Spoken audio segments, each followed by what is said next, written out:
Apple churning out constantly new product that, like, on the software side, directly try to destroy whatever technological marvel you have in your hand, as long as it's like over 2 years, 3 years old. Imagine you are a mother and you have just left an abusive relationship, but you've got a good job and all you need to do is move you and your daughter into an apartment. You can pay the down payment, you can pay the last month's rent, you can see that I'm getting regularly paid and there's more than enough in the account.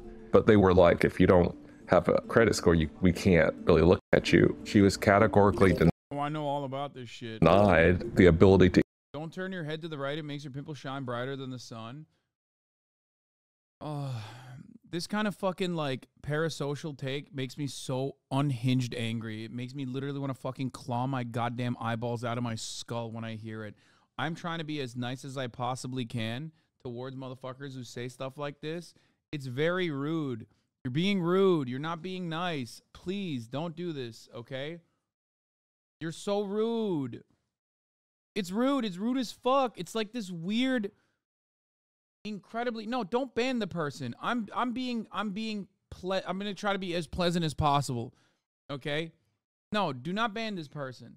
I just want people to understand when you do that passive aggressive shit, like, you're literally just simply behaving in an incredibly passive aggressive way. You're not actually being helpful at all. Okay? It's just annoying. It's annoying. If someone did that to you at your fucking place of work, you'd be like, what the fuck is wrong with you? I was having a good-ass day. Now I have a shit-ass day. Why is it like this? Yeah, you just threw a heart after saying, man, you look like shit today. Exactly.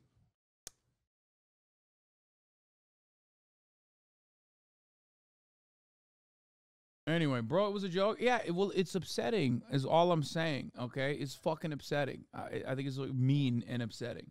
To even apply for some of the apartment buildings. Fred Wary is a sociologist at Princeton, and that story came from a woman he interviewed in San Francisco back in 2017. Today, there are an estimated 45 million Americans who don't have a credit score, and that can make it really difficult to rent an apartment or get car insurance or even get a job. When credit scores were invented just a few decades ago, they were hailed as a way to democratize lending, play down human judgment, and let computers make most of the decisions. In the United States today, credit scores have become essential. Not having one can basically lock you out of daily life, and having a low score can make life difficult too. So, how did we get here? What exactly are credit scores, and why do they keep so many people from accessing what they need?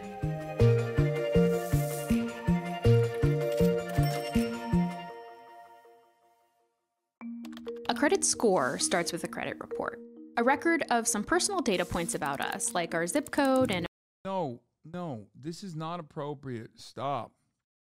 Don't say shit like that either. Employment history, plus... Everyone needs to chill out. Don't be so fucking ruthless to one another, okay, chatters? Jesus Christ. Our individual history of paying our debt obligations. Well, some of our debt obligations. See, only data supplied by big lending institutions like student loan servicers, mortgage lenders, credit card companies, and auto financiers end up on our credit reports. We might be paying our cell phone bills and our rent each month, but cell phone carriers and landlords don't share that information with these guys, the credit reporting agencies. There are 3, and each one has its own version of the credit history of more than 200 million people in the US. That data comes from institutions like credit card companies and student loan providers, who send information about our accounts to the credit reporting agencies.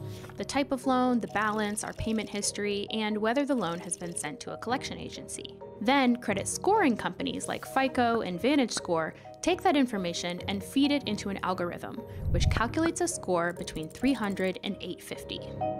The scoring companies are pulling from the same 3 credit reports, but the scores don't always come out the same. One company's algorithm might put more emphasis on the length of your credit history. The longer you've had access to credit, the higher your score. Another company might put slightly more emphasis on the mix of accounts. The more variety, the higher the score. Other factors include payment history. On-time payments mean higher scores. For loans like mortgages and student loans, lower account balances mean higher scores. And for credit card accounts, the percentage of my credit that I actually use.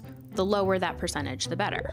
Credit scoring companies make money the same way that credit reporting companies do, by selling your score to landlords, lenders, employers, and others willing to pay for it. Lenders use that information to determine whether to loan us money for a house, a car, or a college education. They also use that number to figure out how much we should pay for that loan. A lender looks at a low credit score, decides I'm a risky borrower, and charges me a higher interest rate than my neighbor with a higher score. And this is where things get tricky for a couple of reasons. All right, bitch. First, there's a lot of history baked into that credit score that doesn't show up on a credit report. And second, it's not just lenders who are looking at this information and making decisions that can affect my life. We're going to get into all that, but first, a quick note from the people at Secret. Student loans can really make you sweat. Only 1 in 3 students understand the financial terms of their loans, and I hate that they're doing this now, bro. They're doing this now. They're doing advertising content that's like native, and it also has the same vibes of a VOX.com article. And it's so nasty that they're doing a video on like fucking credit scores and shit, and then they literally do an deodorant explainer that like sells you on repackaging loans, like refinancing and shit. So how do we get the credit system that we have today? Well, like a lot of systems in the US, we need to go back and look at the past to understand the present. This is so funny. Are we really stressing out about this when China out here giving people social scores?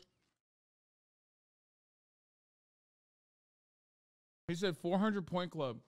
Brother, this video basically describes this is identical to the fucking social credit structure that America claims China has. Like the worst aspect of it. And then you turn around and you openly recognize that you are a recipient of the worst aspects of this fucking structure. And still in your mind, you're like, well, things surely must be worse in China though. You literally said that and didn't even recognize, like, what the fuck does China have to do with this shit? Like, it has nothing to do with this shit.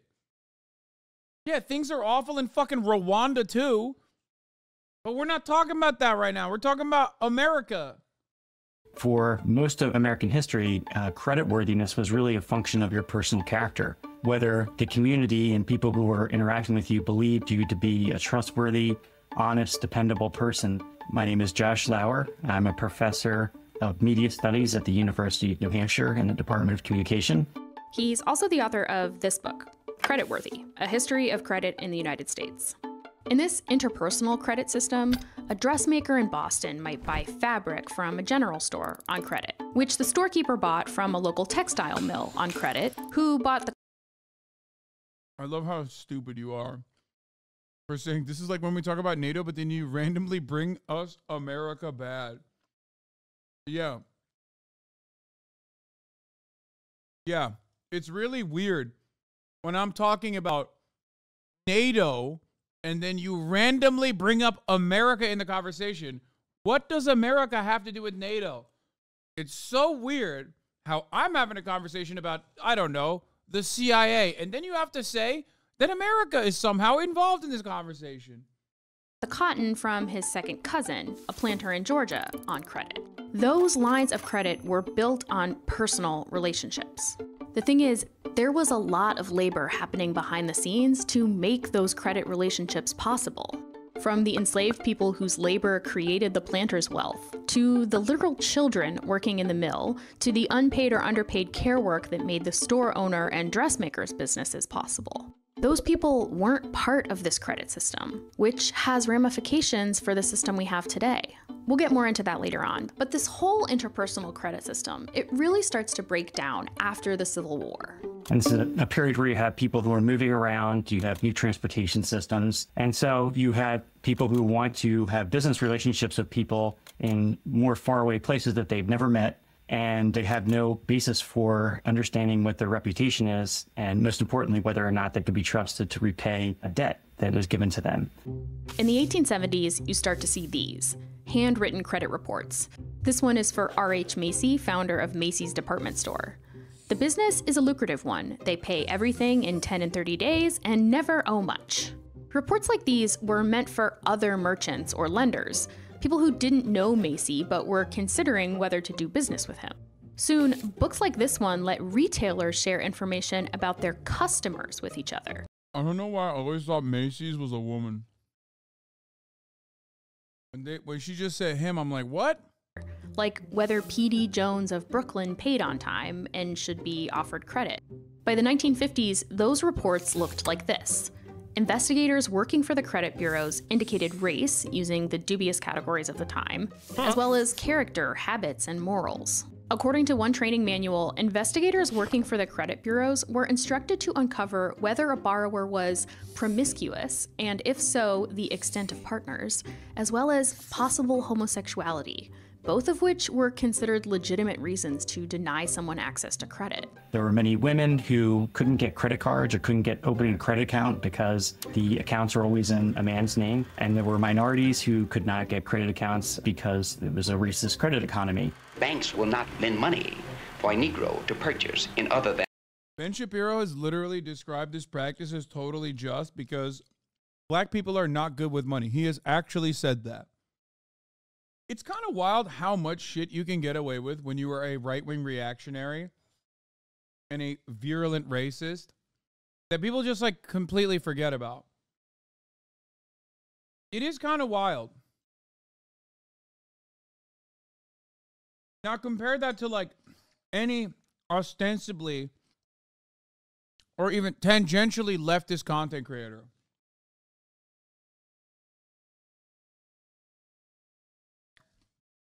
As a matter of fact, someone doesn't even have to be a leftist at all. Someone could just be a woman and therefore considered woke or is just not mean, for example, right? And they can't get away with shit. Like, even if someone perceives you as doing something bad, they will fucking rip you forever. Than what is termed settled areas. Those are areas where there is already a Negro population. So these two things ultimately lead to the Equal Credit Opportunity Act, and that begins to regulate the kinds of information that can even be considered in credit decisions. But just because categories like race, gender, and sexuality are no longer officially included in credit reports, it doesn't mean that they can't show up in other ways.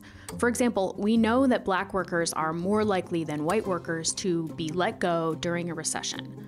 So that means that employment history can end up being a proxy for race that does show up on our credit reports. If you are more likely to be let go in a downturn and be let go earlier than your counterparts, then you're going to have an employment history that looks as if you're not as stable. If you are in a neighborhood whose homes have not appreciated at the same rate as people in other neighborhoods that have nothing to do with the quality of the home, or whether or not you've been paying on the home. Suddenly, you just don't look as if you are in as good a position as some others for taking on certain types of debt.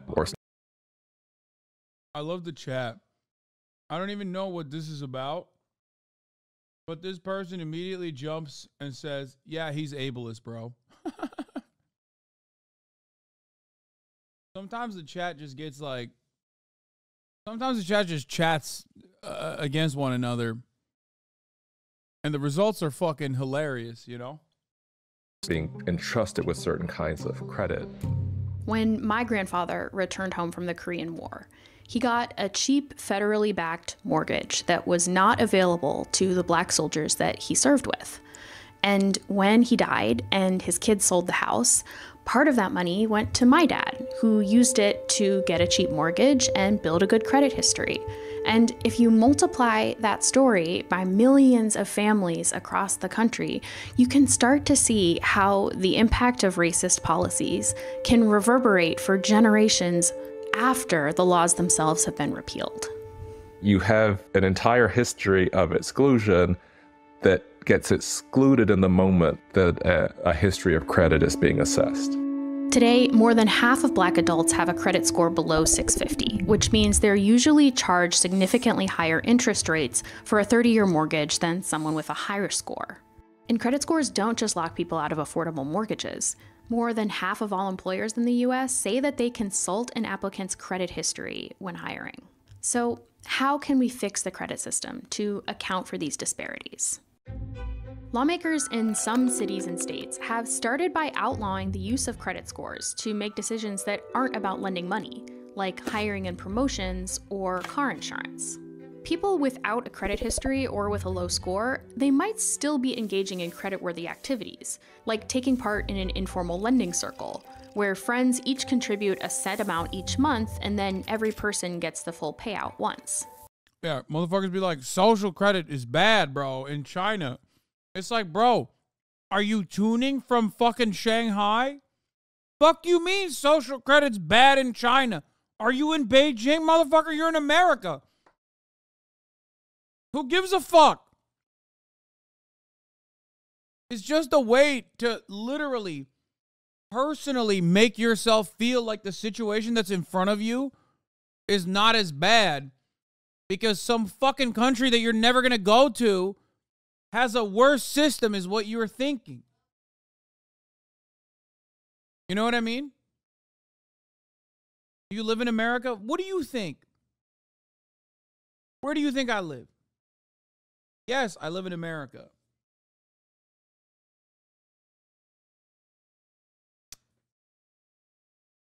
No, I'm pulling a fucking Ian Miles Chong. I'm in Malaysia, LARPing as though I live in America. Oh. The only reason why you bring that shit up is... The only reason why people bring that shit up about China is unironically so they don't think about what's happening in front of their eyes. Like, oh, there's a hypothetical place where things are much worse. And that's supposed to make you feel better about your prospects. Most of the time, people do that to dumb you down. But here in the HasanAbi broadcast, people do it to themselves, you know? You don't have to worry about the Chinese social credit. You got to worry about your own shit. One option might be to empower local credit unions or nonprofits to formalize these circles and report those payments to credit monitoring agencies, which could help participants build good credit histories. A few startups are even trying to bypass the traditional credit scoring system altogether. Instead, they're making loans based on rent payment histories and other data. If you want your kids to go to college and you don't come from wealth, then you're probably choosing to engage in a credit system and to engage in debt. If I don't have my credit card with me, it's going to be hard to check into a hotel. It's going to be hard to rent a car. Access to credit has really become a necessary key for participating in American life. And the system we have today reflects a history in which not everyone had access to that key. When I look to YouTube for solutions for this problem, a lot of the fixes are aimed at individuals. Tips and tricks for boosting your score and fixing your credit. And that stuff is helpful. But if we're going to level the playing field and give more people a fair shot, we're gonna have to think bigger. AI can do your homework. Now what? Why everything you buy is worse So now? have you all noticed that everything kind of sucks now? And I don't mean like the general state of the world. I mean like the stuff we buy is just like a little bit worse than it was 10 years ago. And I really started thinking about this because my coworker Izzy wrote about how she had to replace a bra. So I'm gonna do what any normal person would do, which is buy the exact same thing from the exact same place. And then after a few weeks, it just kind of fell apart. So this kind of started me on like this journey of like, okay, I'm hearing anecdotally from like so many people that I talk to like in my life, from coffee machines, phones, computers, sweaters. They all tear or break or like explode way sooner than they used to. So what's going on? And is there a way to climb out from under this pile of consumer trash? Manufactured obsolescence. So let's talk about this in the most basic of terms, starting with the design process. When a company wants to make a thing, let's say like a jacket, there are three main factors to consider. Functionality, does it work? Appearance, does it look good? And manufacturability, is it easy and fairly inexpensive to make a lot of this product? Generally, a good product will have a good blend of these three things. But in recent years, this process has been thrown off balance. Let's look at clothes, for example. In the past, if you needed a new jacket, you used to go to a tailor, get measured, choose a material, and have it made. Then for decades, instead of going to a tailor for a jacket, we went to department stores and bought things that were mass produced. By the 80s and 90s, we had tons of options in stores to choose from. And now, many of us just kind of go online, click add to cart, and buy a product without ever seeing it in person. But it's not just how we buy, it's how often we buy. And for that, we can kind of blame this man. Ernest Elmo, yeah, incredible name. Bro, in the 1930s during the Great Depression. This is like shrinkflation. For those of you who don't know, shrinkflation is when, like, let's say Lay's, a bag of Lay's chips is $5. And it is, let's say, I don't fucking know, 30 ounces. I don't know how many ounces it is, right? Lay's will then turn around and still sell you a bag of chips for $5, but this time it's giving you 27 ounces. Okay? If there were 30 potato chips and now there are 27 potato chips, but it's still $5 in the bag, then that is shrinkflation. You're paying more for a singular price of Lay's potato chip. Planned obsolescence. Manufactured obsolescence is kind of like that as well. This video is boring as fuck, man. Well, you're getting ass fucked by every company and not realizing why it's happening. So at least, you know, maybe you can learn a thing or two instead of, I don't know, being a dumb guy and continuously being fucking dumb. You know what I mean? You're here to learn. He wrote this paper that was like, okay, like the government should really like support this idea of planned obsolescence. Except he didn't call it planned obsolescence. He called it consumer engineering. Remember that jacket you bought? Well, it's a new season and it's out of style. Buttons are out, zippers are in. So you buy something new, but not because there was anything physically wrong with the original. That's why it's called consumer engineering, right? Like it's up here in the brain. And we've been living this way for decades, so now we all want the next best thing all the time.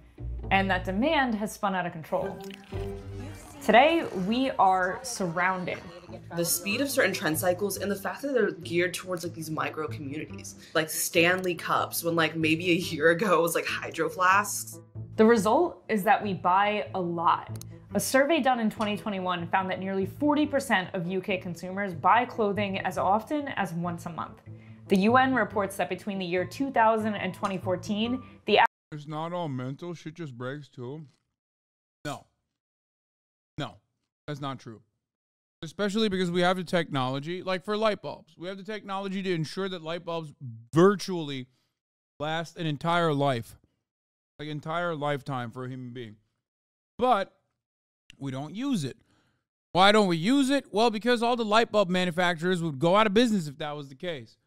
So you're wrong. This is stuff that would not break. This is stuff that technically would not fucking break, or at least would last a lifetime, that is breaking way faster. One area where you kind of don't see that, is I guess cars, and even that's changing. Because cars back in the day were supposed to last you a fucking multiple lifetimes because they have to be super, super safe. Obviously, there were technological advances that were made in recent years that made cars even more safe than they were before, but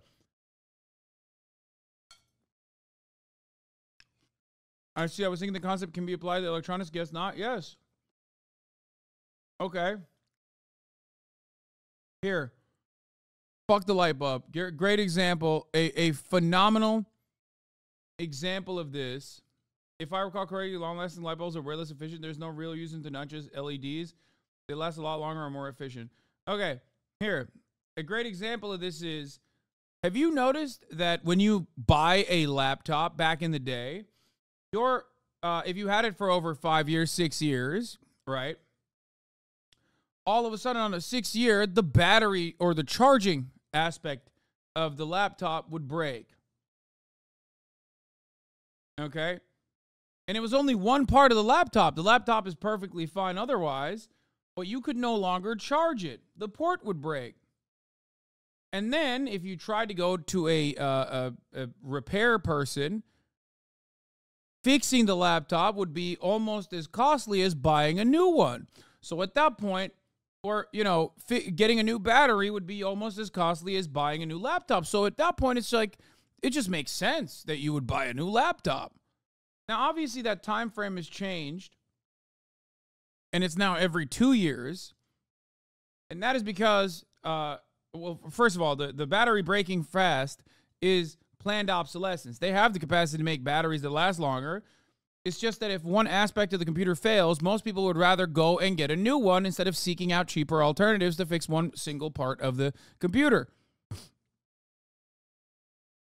But of course, with right to repair being a contentious subject for capital owners, and also on top of that, Apple churning out constantly new product that, like, on the software side, directly try to destroy whatever technological marvel you have in your hand, as long as it's like over 2 years, 3 years old. You arrive at this fucking problem. Jesus Christ, what's going on? Anne! Oh. The average person was buying 60% more clothing, and each item was only kept half as long. So we want to buy a lot of stuff fast, and because we replace our stuff so often, we don't really want to spend a lot of money on it, which has an effect too. People aren't willing to pay more for something they have purchased a while ago. So like if I paid $30 for a bra 10 years ago, it would be really hard for me to buy it at $50. Even though in the last 10 years, labor costs have risen. So what we're left with putting is new lights in the studio. Demand for low-cost products, and here's what that looks like. In order to speed up manufacturing, companies have to either hire more people, alter how the product is made, or both. But they also have to keep prices low enough for consumers to keep buying.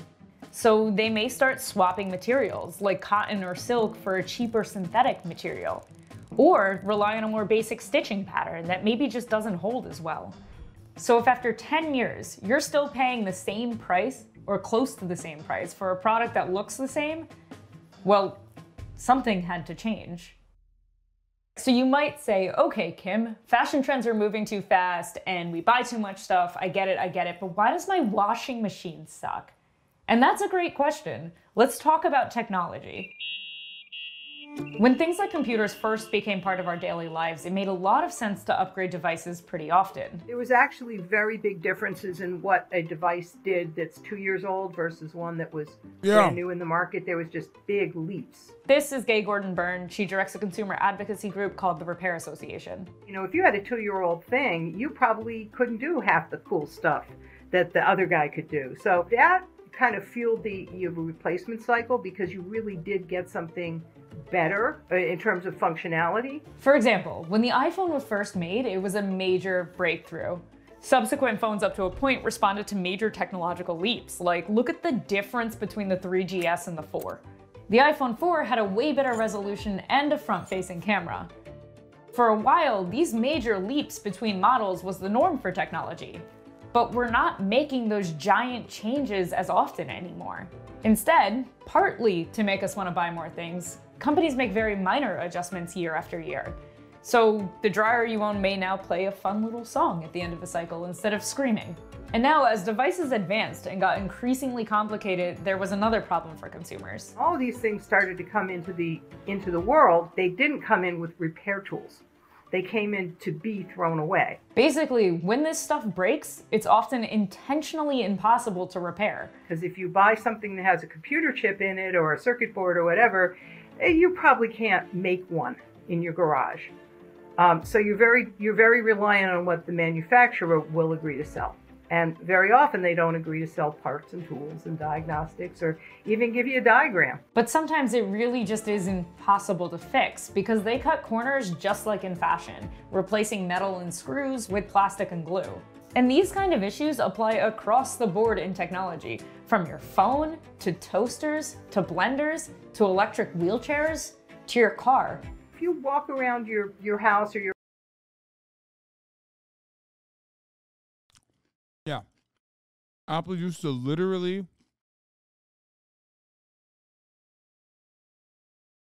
slow down older phones. Apple first denied that it purposely slowed down iPhone batteries, then it said it did so to preserve battery life. And what did they get for it? $113 million. It's nothing. $113 million to Apple is like if you got half of a cent. If someone was like, dude, I can't believe you. Here's a half of a fucking cent.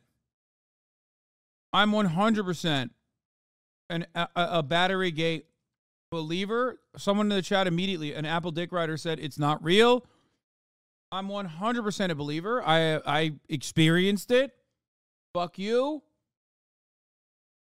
Eventually, in December 2017, Apple did admit the battery slowdowns aimed at addressing the device shutdown problem, leading the company to issue a rare apology. They literally fucking got caught, and then they admitted it. Have you reacted to this? It may violate terms of service. What the fuck?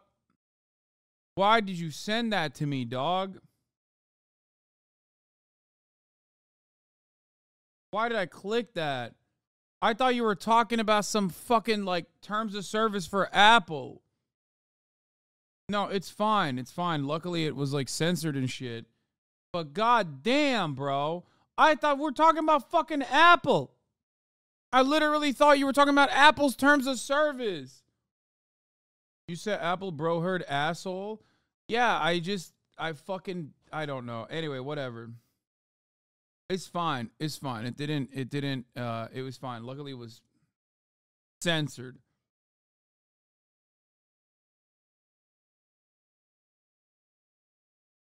But yeah, that's planned obsolescence. Apple did it. Apple also, like, I mean, this is beyond planned obsolescence when you, like, actually slow down older products to force people to go and buy the new your one. apartment and you start cataloging how many things you own that have chips in them, I think you'd be really surprised how big that lack of repair problem actually is.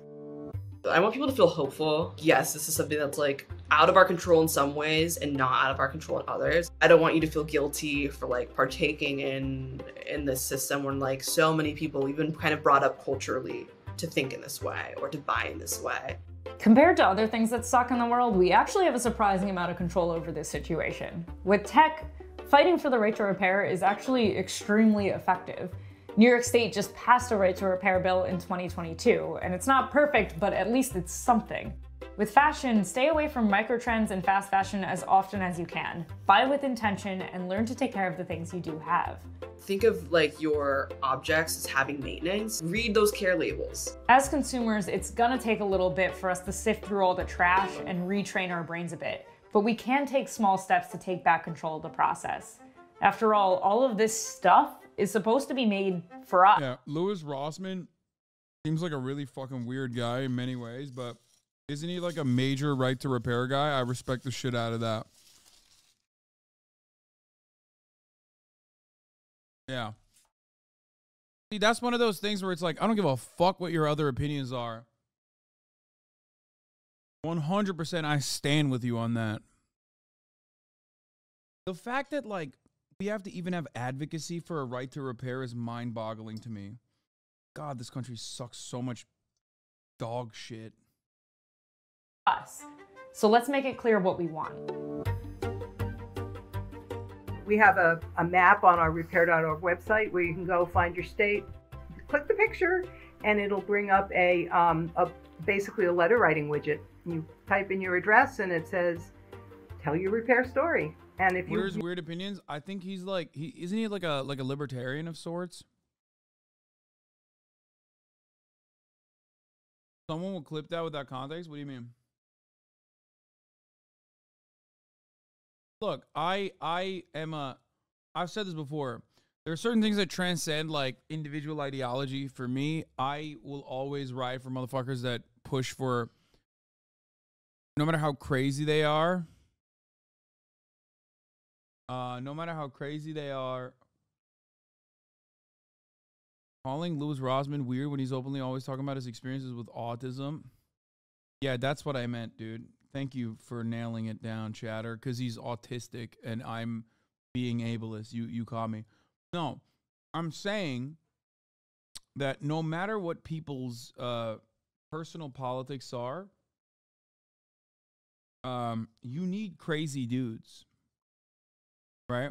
You need crazy guys to make certain to meet certain political goals. He's exactly the type of crazy. You know what I mean? He's exactly the type of crazy you need to push for something like right to repair. And I will always respect him for that. And also, I think he has good privacy takes, too, if I'm not mistaken. I hate it. I hate fucking... Really? I hate the fact that, like, John Deere is one of the worst offenders of this. I hate that, like, you can't stop. You just can't... This. Temu was first... What is Temu? I need to know what the fuck Temu is. I see